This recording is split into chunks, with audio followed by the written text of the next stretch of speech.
मां जो उनखे मुस्कुराए ॾिसंदी हुयसि, उहो त सफ़ा हथनि मां वेंदो हुयो। मुंहिंजे नखरनि त मारे विधुसि लो, कॾहिं कॾहिं त समूरो बिल बि उहो ॾींदो। 2 महीननि खां किरानो वठी ओचितो गायब थी विया। आख़िर ही महिरबानियूं केसि ताईं हलंदियूं सेब जानी? जेसी तूं मुंहिंजी कुंवार बणिजी अची। असांखे जाइ बि वठी ॾिनी। अस्सलाम वालेकुम हाज़रीन ऐं नाज़रीन, तव्हांखे अपडेट ॾींदा हलूं ड्रामा सीरियल गुनाह। सिंधी बहितरीनु ड्रामो आहे गुनाह। दोस्तो माशाल्लाह ॾींहों ॾींहुं इन जी व्यूअरशिप वधंदी पई वञे। ॾींहों ॾींहुं हीउ ड्रामो पंहिंजी कामयाबियुनि जी तरफ़ हली रहियो आहे।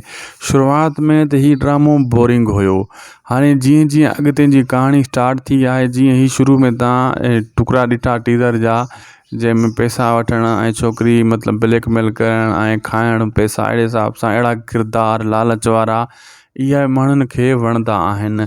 ऐं जीअं जीअं कहाणी अॻिते वधे थी तीअं तीअं ड्रामो दिलचस्प बणिबो पियो वञे ऐं जेका आवाम आहे उहा बि हाणे इनखे शौक़ सां ॾिसणु शुरू थी वई आहे। पहिरियों त आवाम इनखे एतिरो न पई ॾिसे, लेकिन हाणे हर को इन ते ॾिसणु शुरू थियो आहे, गौर करणु शुरू थियो आहे त गुनाह ड्रामो बि हिकु बहितरीनु ड्रामो आहे। इनखे असां ॾिसूं त सुठी ॻाल्हि आहे। हर माण्हू इन जी हाणे व्यूअरशिप वधी वई आहे। तव्हां ॾिसो न शुरू वारा एपिसोड घणा व्यूज़ ईंदा, 400-500।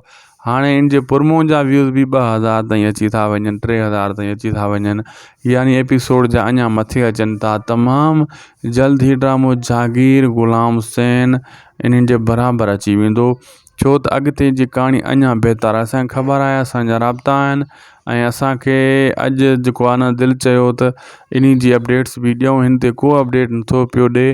गुनाह ड्रामो हिकु बहितरीनु सीरियल आहे ऐं इन जी कहाणी अॻिते हाणे ज़बरदस्त अचण वारी आहे, त इन ते अपडेट ॾियूं दोस्तनि खे।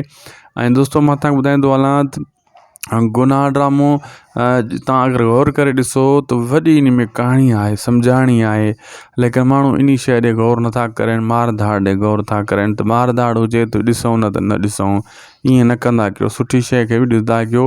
वीडियो पुगो पंहिंजे पुॼाणे ते। दोस्तो अपडेट अगरि तव्हांखे खपे रोज़ त हिन चैनल खे लाइक, सब्सक्राइब, शेयर ज़रूरु कंदा वीडियो।